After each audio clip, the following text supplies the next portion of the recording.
Studies of Tripura page এবং চ্যানেলের পক্ষ থেকে ত্রিপুরা পুলিশে যারা কনস্টেবল পদে চাকরির জন্য যারা প্রিপারেশন নিচ্ছ তাদের জন্য গুড নিউজ।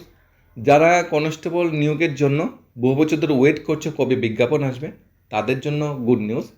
তবে একটা গুড নিউজ যেটা সবাই আশা করছে সেটা হয়তো সফল না হতে পারে, বয়সের ছাড়পত্র সেটা কিন্তু বর্তমানে সবচেয়ে বড় দাবি ক্যান্ডিডেটদের, কিন্তু সেটা হয়তোবা নাও মানা হতে পারে। কারণ মুখ্যমন্ত্রী কিন্তু কোশ্চেন করা হয়েছিল যে পশ্চিমবঙ্গে সরকারি চাকরিতে 5 বছরের ছাড় দেওয়া হয়েছে, ত্রিপুরায় ছাড় দেওয়া হবে কিনা, তখন মুখ্যমন্ত্রী কিন্তু ডাইরেক্ট সেটা ডিনাই করে নিয়েছিল। যাই হোক, কনস্টেবল নিয়োগ করা হবে 916 জন।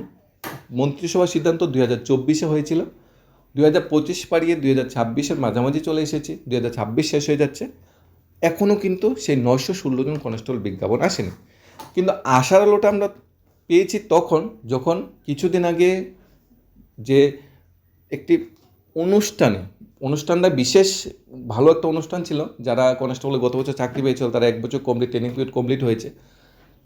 সেই অনুষ্ঠানে মাননীয় মুখ্যমন্ত্রী যেটা বলেছে 916 জন কনস্টেবল নিয়োগের বিজ্ঞাপন বেরোচ্ছে, সবাইকে সেই বিষয়ে প্রিপারেশান নেওয়ার জন্য।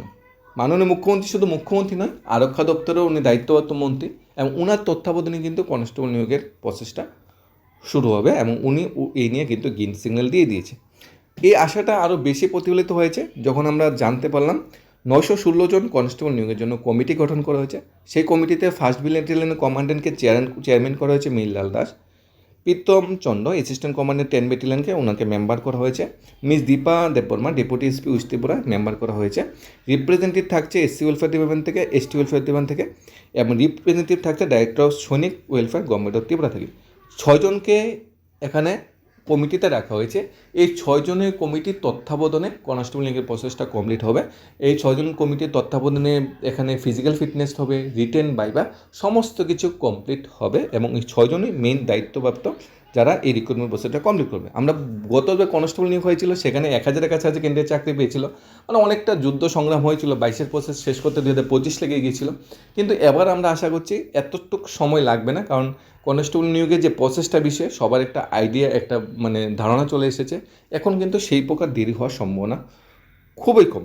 কনস্টেবল নিয়োগের যদি আমরা যোগ্যতার যাচাইয়ের চেষ্টা করি, মাননীয় মুখ্যমন্ত্রীর কথা অনুযায়ী কনস্টেবল নিয়োগের বিজ্ঞাপন আসছে, আমরা সেই পথেই হাঁটবো।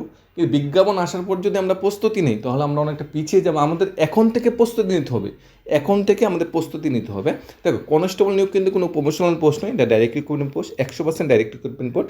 কনস্টেবল নিয়োগের যে এক্সাম প্যাটার্নটা 85% মার্কস থাকে রিটেন থেকে, ইন্টারভিউ থাকে 15, আর আমরা যে ফিজিক্যাল ফিটনেস টেস্ট বলি সেখানে কিন্তু মার্কস থাকে না, সেটা কোয়ালিফাই করতে হবে। প্রথমে ফিজিক্যাল ফিটনেস টেস্ট হবে, সেটা কোয়ালিফাই করে দিতে হবে, কোয়ালিফাই করার পর রিটার্ন, তারপর বাইবা। ফিজিক্যাল ফিটনেস টেস্ট কিন্তু মার্কস থাকবে না, টিএসএর কিন্তু ফিজিক্যাল ফিটনেস টেস্টে মার্কস থাকে, ত্রিপুরা পুলিশের ক্ষেত্রে কিন্তু সেটা থাকে না। 18 থেকে 24 বছরের মধ্যে যারা বয়স তারা অ্যাপ্লাই করতে পারবে। 18 থেকে 24, এসসি এসটি হলে 5 ইয়ার্স রিল্যাক্সেশন দেওয়া হবে।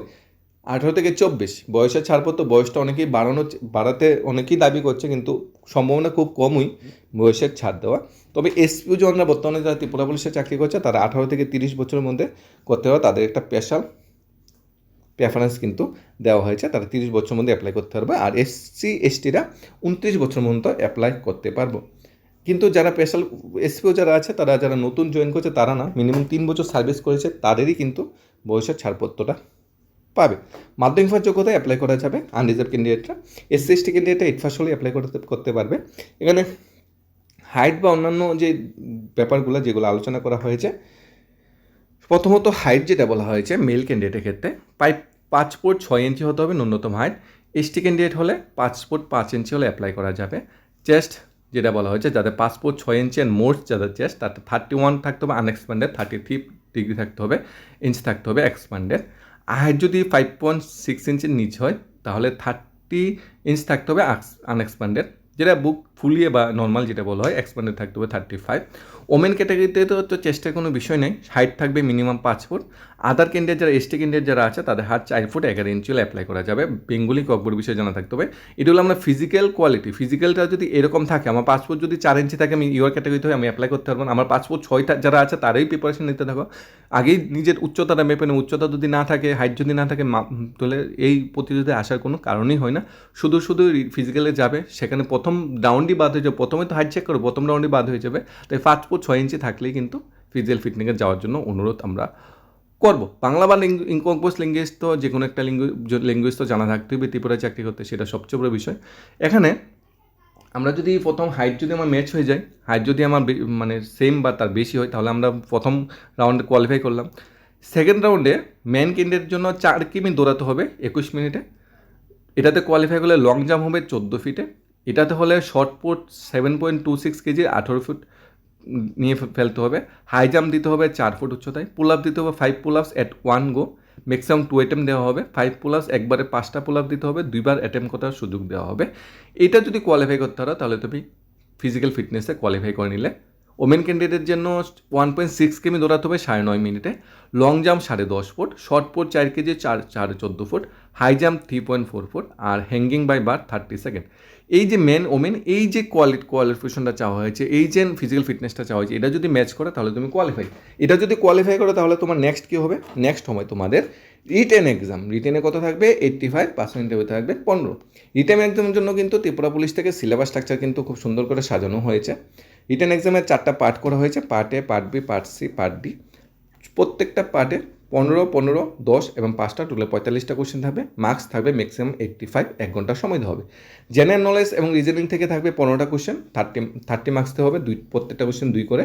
জেনারেল নলেজ থাকবে covering state, national, international event and general অ্যাওয়ারনেসে থাকবে 15টা কোশ্চেন, 30 মার্কস দেওয়া হবে।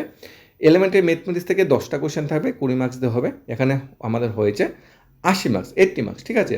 তারপর ইংলিশ, হিন্দি, বেঙ্গলি, ককবোর্ড কম্প্রিহেনশন থেকে 5টা কোশ্চেন থাকবে, 5 মার্ক দেওয়া হবে। টোটাল 85 মার্কসের এখানে এক্সাম হবে।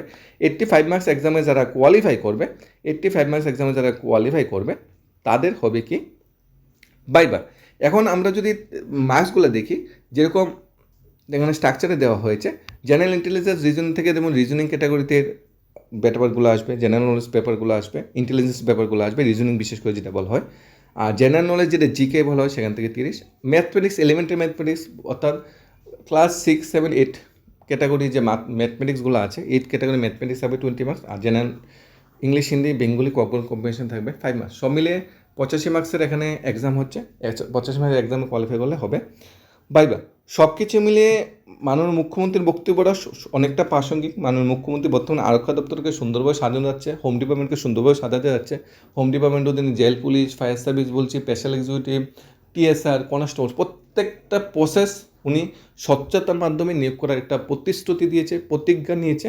যেটা পার্ট 1-এর ক্ষেত্রে যেমন টিএসআর, কনস্টেবল স্বচ্ছতার মাধ্যমে নিয়োগ হয়েছে, উনি পার্ট 2 ক্যাটাগরিতে তো কিন্তু সেই স্বচ্ছতার মাধ্যমে নিয়োগ করার প্রতিশ্রুতি দিয়েছে। তাই তোমরা কোনো পার্টি বা কোনো দল মত নির্বিশেষে কোনো দিকে নাচে নিজের প্রিপারেশনটা জোরদার করে। ফিজিক্যাল ফিটনেস যদি তোমার হাইট মিলে যায় তাহলে ফিজিক্যাল ফিটনেসের জন্য যে পেপারগুলো বলা হয়েছে, যে লং জাম্প, হাই জাম্প, পুল আপস, এগুলোর জন্য প্রিপারেশন নাও। তারপর যদি তোমাদের অন্য ক্যাটাগরিতে যেটা তোমাদের প্রয়োজন পড়ে সেটার জন্য প্রিপারেশন এখানে নিতে হবে। ফিমেল ক্যান্ডিডেটের জন্য কিন্তু কিছুটা এখানে হাইট বা এবং ফিজিক্যাল ফিটনেসে কিছুটা ছাড় আছে, তোমরা কিন্তু সেইভাবে প্রিপারেশন নিতে পারো। ধন্যবাদ সবাইকে।